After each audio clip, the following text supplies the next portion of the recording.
Hi folks, Wooden Boat Dan here. Just wanted to give you a heads up. The podcast you're about to listen to was recorded several years ago, so some of the phone numbers, email addresses, website links, and time-sensitive information are no longer valid. Please keep that in mind as you listen. If you'd like to contact me, my email address is woodenboatdan@gmail.com. Thank you and enjoy the podcast.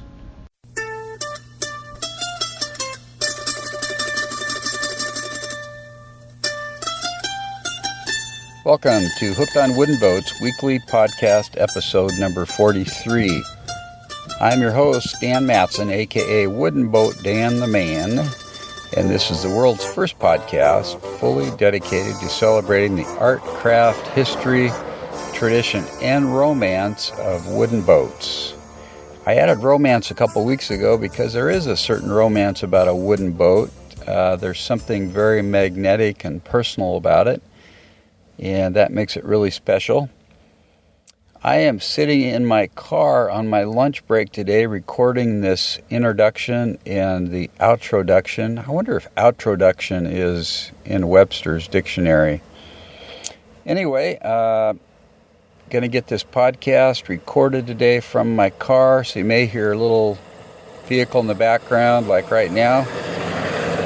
Couple trucks driving by and so on, but I'm sitting here with my portable mic and digital recorder having a good time. It's a beautiful sunny day.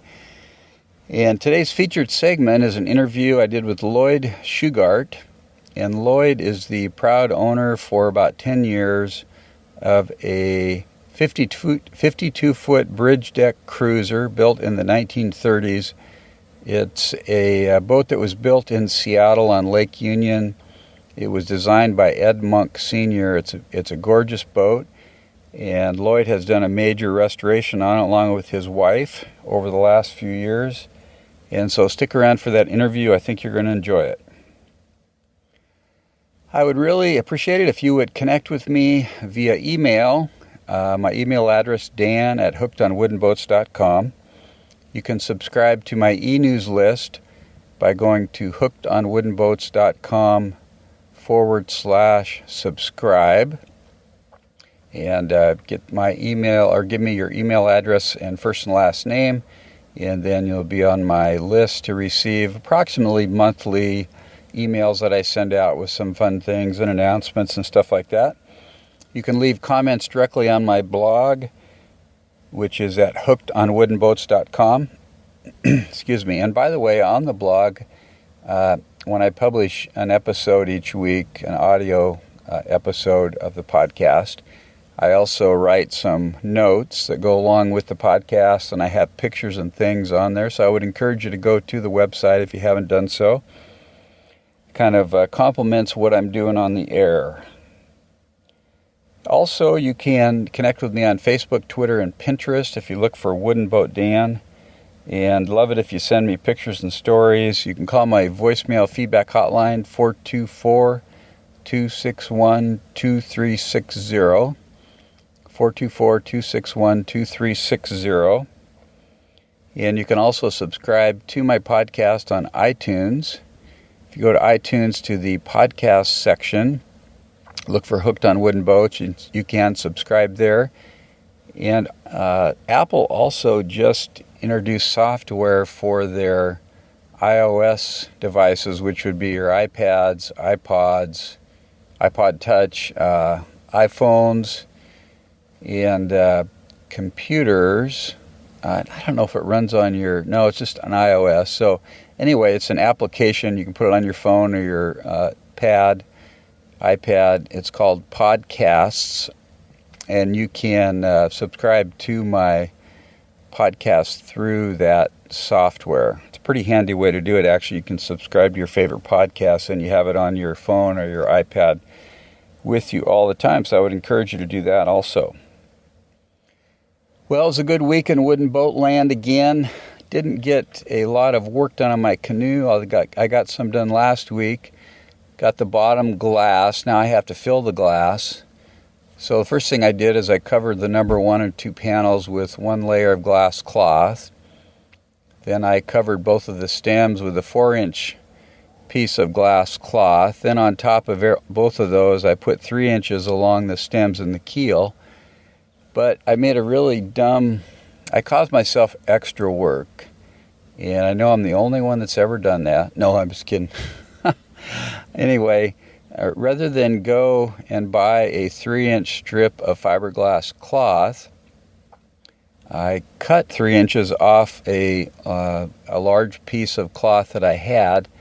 Problem with that is you got all these strings hanging off the side of that 3-inch strip when you're done, and no matter how hard you work at trimming those off, they just keep coming out of the woodwork, so to speak, as you're putting epoxy on them, and it's just a pain to work with, and it's probably going to cause me more sanding. So lesson learned there: buy the 3-inch cloth. It might cost you $5 or $10. I don't know, not too much. It'll probably save you a lot of work in the long run.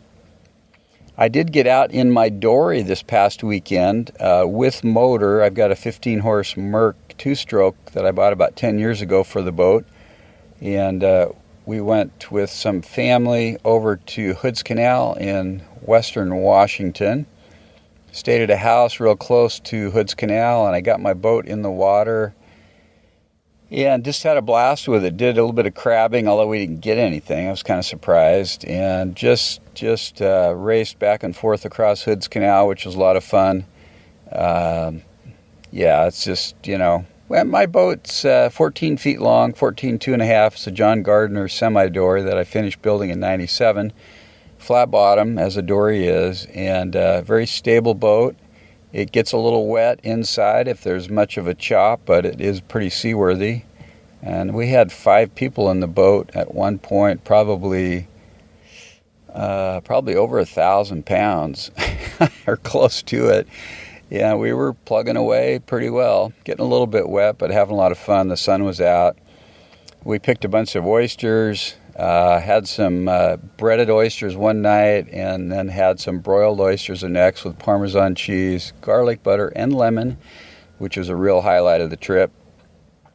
So anyway, it was a blast to get out on the water in my wooden vessel, and also ran into a guy in Hood's Canal at the boat ramp that had a Sabercraft, about a 19-foot wooden runabout, a plywood boat that was fully varnished, the hull and everything.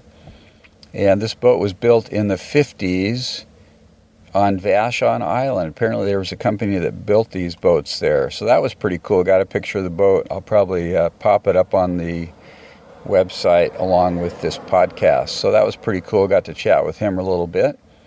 If anybody knows anything about the Sabercraft boats built on Vashon Island, shoot me an email. I'd love to hear more about that. Okay, some other news here. We've got my online store for t-shirts, hats, coffee mugs, etc. is up and running now. Actually, at this point, it does not include the coffee mugs, but there are t-shirts, sweatshirts, hats, flip-flops that have the Hooked on Wooden Boats logo on them. And I would love it if you would go and purchase one of those. Not only do I make a couple bucks, but then it's free advertising for me, and you get to have a little fun with it with your friends. And the way to access the store is you can go to my website. On the home page, on the right-hand side at the top, is a button that says Cafe Press on it. And you click on that, and it takes you to my online store. And you can order any of those items, and they are printed and shipped within a day or two. And I actually ordered myself a hat a couple days ago. And I ordered it Sunday night. And on Monday, I got a notice that it had been printed and was being shipped. So I'm pretty excited to get that. The other way you can access that store is go to cafepress.com/hooked on wooden boats. So I would love it if you went there and bought a t-shirt or a hat or something like that and get the word out. That would be a lot of fun. And it's a way to support Hooked on Wooden Boats. Because if you're listening to this, you probably are hooked. There's a pretty good chance. Okay, upcoming events. We've got this weekend, July 13th to 15th is the Maritime Heritage Festival in St. Helens, Oregon. It's not too far from Portland. I'm planning on being there Saturday and doing some interviews and catching up with Chris Finks, who's the director of that organization. And August 6th to 17th is the SCAMP building class in Port Townsend, Washington with Howard Rice and John Welsford. If you are interested in that class, contact the Northwest Maritime Center or the Northwest School of Wood and Boat Building. I believe there's still spots available for that. September 1st to the 4th is the Small Craft Skills Academy put on by Howard Rice. And then the weekend after that, actually September 1st to 4th, also I believe that weekend is the Victoria Wood and Boat Festival. And then the second weekend in September is the Port Townsend Wood and Boat Festival. So I hope you get out to some of these festivals, and if you're there, look up Wood and Boat Dan, shoot me a tweet, and we'll hook up. Okay, I guess that's it for the intros today. Thanks for tuning in. Let's move on to the interview with Lloyd Shugart. Take it away, Lloyd. Okay, it is July 1st, 2012. I am at the Center for Wood and Boats 36th Annual Wood and Boat Festival with Lloyd Shugart. Lloyd, welcome to the show. Thank you. We're sitting on a gorgeous Ed Monk Sr. designed boat here. Yes. So first of all, let's find out about your boat here. Lloyd, tell me some of the gory details here. Such as her length. 52 feet. 52 She's feet. Okay. 13.3 wide, 5.3 deep. Okay. She's made of Port Orford Cedar planking and teak topsides. Okay. Built in 1937. Original power was 6-cylinder diesels. She was the first documented pleasure boat with twin diesels built on the West Coast. Is that right? We have a 11-page editorial from 1937 Pacific Motorboat that told us the whole build-out story about the architect, who it was built for, and all of the trappings of the boat. Okay. So we've tried to spend as much time restoring the history of the boat as we have restoring the boat as well. Yeah, right. So so Ed Monk Sr. was the designer. Right. And who was the builder? Grandy Shipyards on Lake Union. On Lake Union, okay, which is where we're sitting today. Yep. And so what style boat do you call this? This is what became known as the Bridgedeck Cruiser. Okay, right, Bridgedeck Cruisers, which is kind of a swooping sheer line up to the deck area, the bridge area. Most common thing about the bridge deck is the step from the forward sheer down to the lower sheer. Mm-hmm. Okay. And in the early 1900s through the 20s, most cruisers did not have a wheelhouse. Oh. They had a bridge deck. I see. And it wasn't until the 30s that they started to have, and somewhere in the late 20s that they started adding wheelhouses to cover the bridge deck. But in the teens, it was thought if you were a true yachter, you were outside piloting your boat. I see. So the boat would have had the lower trunk cabin just like this, and a lowered forward cabin up in the V berth, and it could have been a galley or a bunk, but the bridge was open. Oh, really? Yeah. Okay. So this has a covered bridge, though, because covered bridge. Yeah, that was the style. That's where it moved to. Yeah. Yachting was a year-round thing here. On the East Coast, it was seasonal. Yeah, and so the enclosed bridges probably hit the areas with year-round yachting capabilities before it hit the seasonal areas. I see. Right. Yeah, because we get a little rain here in the Seattle area, so it's nice to be undercover. Right? Yeah, and people yacht here year-round. You don't haul your boat in the wintertime. Yeah. So East Coast, all the boats get hauled for winter along about late September and don't get put back in the water until May. Right. So you were telling me earlier this is a pretty efficient hull design. Yeah, that's one thing that Monk Sr. was known for, is hull design, both in sailboats, some of the fastest sailboats of their time, and power boats, just efficiency in moving through the water. Many articles I've read about him working on the lake where he would have a power boat towing a full-scale model of the boat that he was working on, him in a rowboat, following beside, watching how the hull moved through the water here on Lake Union. Really? Honest to God. Oh my goodness. So He was a tall man, 6'4". All of his boats, if he had his way, had at least 6'4" headroom.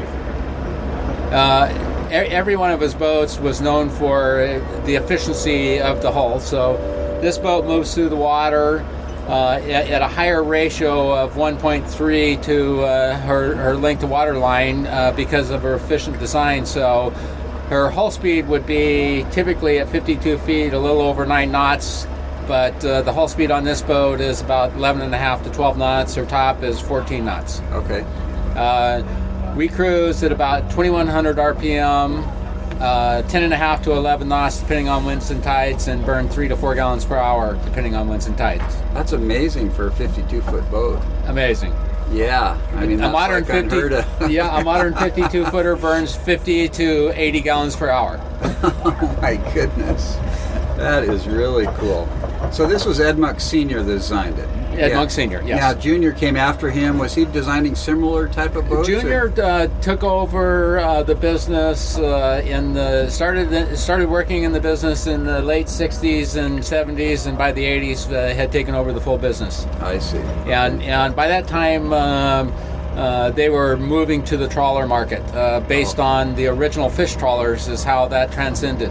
I see. Okay. Which were also efficient, but maybe not as efficient because the beam got wider and the depth got a little deeper, and you lost some efficiencies there. I see. And especially as they became shorter, because the yachts became 30 and 40-foot trawlers with a few in the 50-foot range. Right. So you were telling me you bought this boat in 2002, correct? And you've done a lot of work. Tell me about the condition when you got the boat. Well, when we bought it, the previous owner had decided to do a ground-up restoration. And so he proceeded to gut and strip the boat to start the restoration and worked on a few projects and never completed. She hadn't been under her own power in most of the last 25 years. And the engines were sitting, one of them a bare block on the stringer and the other a Hulk. It's got V drives. Those were off in the shop in a storage shed. The transmissions were off in the storage shed. Quote rebuilt, and they gave me a copy of the receipts, and they were done by Doc Freemans. And Doc was known to do good rebuild jobs, but I also knew that the dates coincided with the ending of Doc's business, so I decided to have them bench surveyed and found that they were predominantly rebuilt, but probably would not have given good service because they weren't rebuilt. 100%. Yeah. Okay. So worn parts were replaced, but as opposed to really doing a true rebuild, which is make them new again. Yeah. And those were gas engines, the original? No, or they were diesel. The original engines to the boat were Buddha. 120 horsepower, 6-cylinder diesels. Okay. And it had twin engines. Yeah. And in '64, the Buddhas were pulled out, and 120 horsepower, 24 horsepower Perkins 6-cylinder diesels were put in. Okay. So they have almost an identical power curve, same horsepower, same weight. Mm-hmm. So the engines basically did not change the weight or horsepower to weight ratio of the boat by its original design. I see. Walters V drives were put in. Got rid of the old gray marine V drives because parts were becoming hard to get for them, and the gray transmissions were swapped out for Newburgh Warners. Mm-hmm. Mm-hmm. Yeah. So you've done a lot of work on the interior too. You were telling me earlier. Yes. The first 4 months, my wife and I spent. Probably I spent about 30 hours a week and she about 20 hours a week, and we stripped out the interior hull side from the top shear, stem to stern, all the way to the keel. Really? All of the cabinets and lockers originally opened into the hull side, and every year somebody would go in and slap a coat of paint. And the paint was built up to near a half inch in some places, and was paint sick and trapping water. And we felt we needed to remove that. Get her breathing again. Huh? Yeah, get her healthy. Yeah.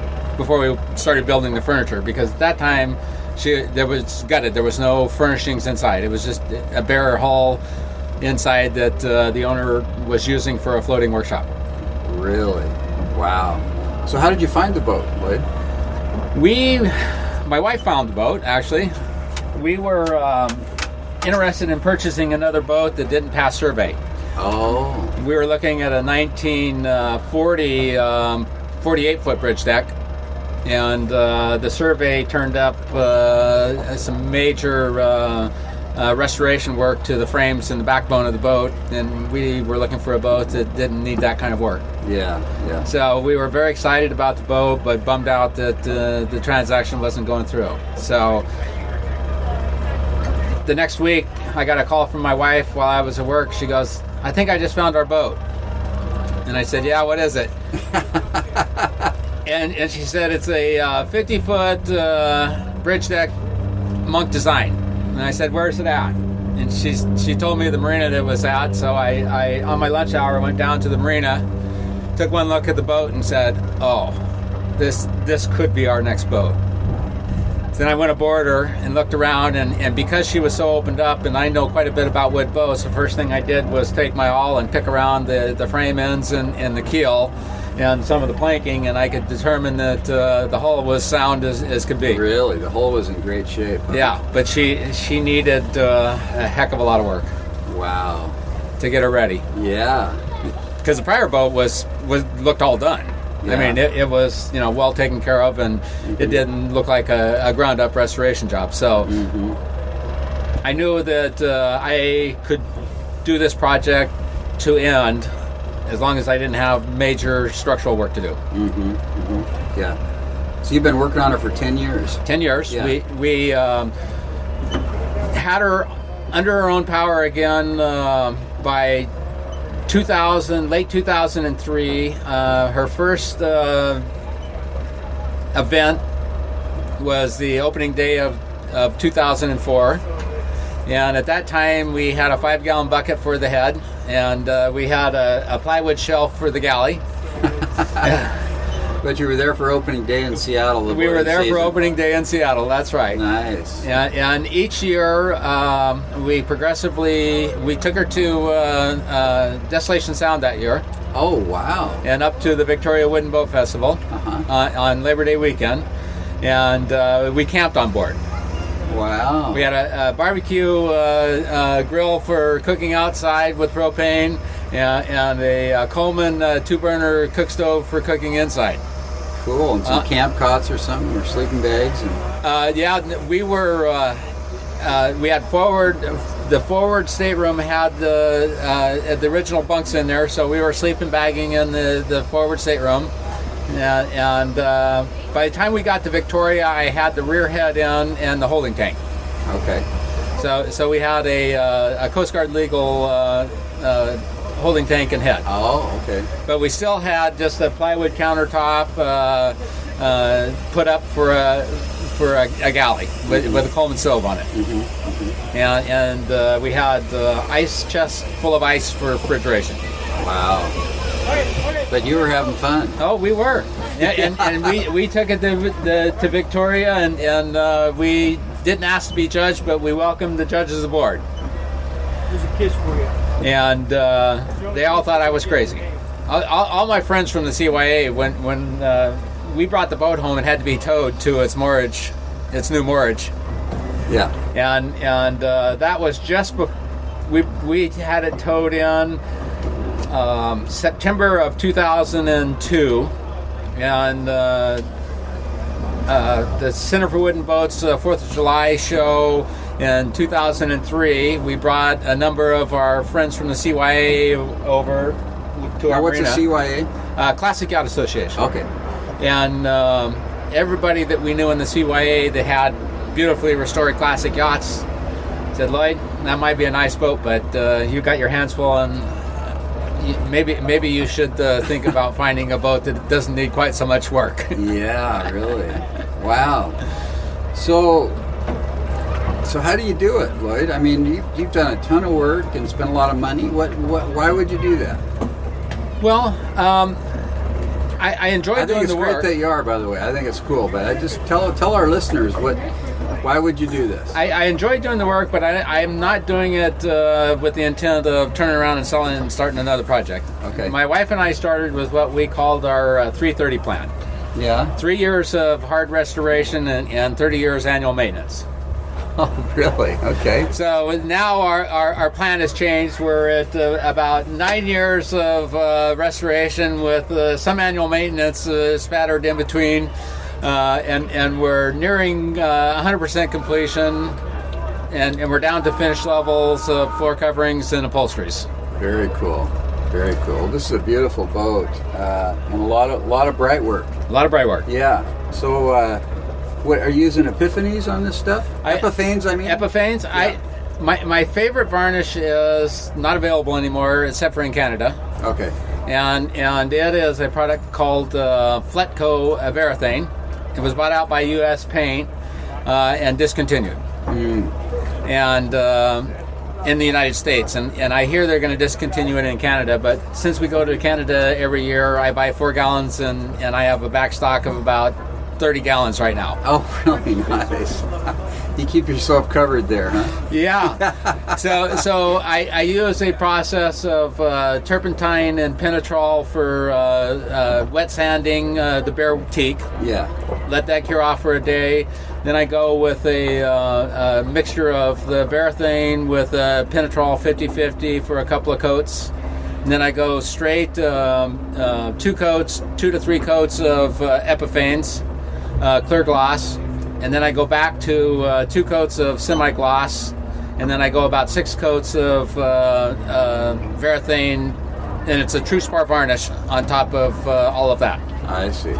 Wow. So I like to get to about 8 to 12 coats. Okay. But in the middle, I've got 2 coats of semi-gloss, and what that does is act as a diffuser for the UV. Oh, really? So straight gloss, the UV comes in and goes straight to the wood, and a varnish failure happens either from at the wood to varnish interface, either from movement or from the wood oxidizing from the UV. Mm-hmm. So the semi-gloss creates a diffusion screen without obscuring the grain of the wood, so that when the sun goes down and hits all those particles that make up the semi-gloss that are suspended in the semi-gloss, it diffuses all that UV light. So how'd you figure all that out? I've been finishing wood for a long time. You must have. Good for you. I'm glad I got this on tape, because I'll have to listen to that a few times to figure that out. Well, the handrails haven't had varnish put on since the winter of 2002. Not even a refresher coat. Oh, you're kidding. No. So it really makes the stuff last. It does. Like I said, the 2 things will make the varnish fail, and that's it all begins at the varnish to wood interface, and one is the flexibility, because wood moves. So if the varnish can't move, then it's going to cause a separation at that interface. I see. So the penetrol is a very flexible sealer, and building up with straight penetrol moving to a 50-50 mixture allows that first sealer coat to be a pliable, bendable coat. Oh. And then you consistently build above that, so you have something that's pretty well protected. And if you get an injury, instead of shattering, it just dents into the wood. Oh. But if you use a hard sealer, then it'll actually shatter and crack that interface, and then it'll start crazing from there out and just go to pieces. I see. Okay. Yeah. Very cool. Very cool. You should be teaching the varnishing class up here that they're having. Well, every skipper's got his own way of varnishing. Theory and but I've been doing custom wood finishes since the 70s. Oh, have you really? Yeah, I've had a cabinet shop and a custom wood furniture shop, and I used to do a lot of high-end millwork installations in houses and stuff. I see. Very cool. Well, I really appreciate your time today, Lloyd. It's been a blast talking to you. Enjoyed it. Any parting comments for our listeners on the podcast? Get a wooden boat and enjoy it. Okay, very cool. Thanks a lot, Lloyd. Thank you. Take care. Thanks for doing that interview, Lloyd. That was a lot of fun.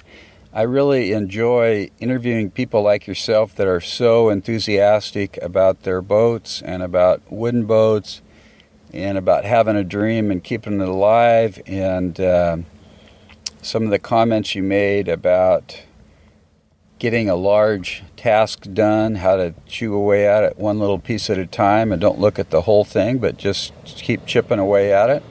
That's really cool. And there's a motorcycle driving by right now, so I'm going to wait till he goes by. There he goes. So anyway, thanks again, Lloyd, for doing that. I look forward to seeing you at some of the future shows. You've got a gorgeous boat. Thanks to everyone for supporting me. If you'd like to support and you haven't done so yet, you can go to my website, click on the Resources tab, click on any Amazon product there, and if you then, when you get to Amazon, make a purchase, I get paid a little bit. You can also support me by going to my homepage, hookedonwoodenboats.com, clicking on the Jamestown Distributors link, which takes you to their store that sells boat building supplies and marine supplies. They've got a great selection and good prices. And you can also go to hookedonwoodenboats.com / no, that's not right. Let's back that up. You can go to my hookedonwoodenboats.com website homepage and click on the Cafe Press button on the upper right, and that'll take you to my online store for t-shirts, hats, sweatshirts, flip-flops, stuff like that. And that would be awesome. You can buy that stuff with Hooked on Wooden Boats logo on it. So I hope you're having a good week. If you haven't got out on the water yet, get out soon in your wooden vessel, no matter how big or small, whether it needs varnish or not, whether it needs bottom paint or not, even if the sails have a little mildew on them or the props got a little kink in it, get out on the water this weekend, do some rowing, some sailing, some powering, have some fun in your wooden boat. And when you get a minute, shoot an email to Wooden Boat Dan. Thanks for your time today and for tuning in. Keep the sunny side up and the barnacled side down. We'll talk again next week. Take care.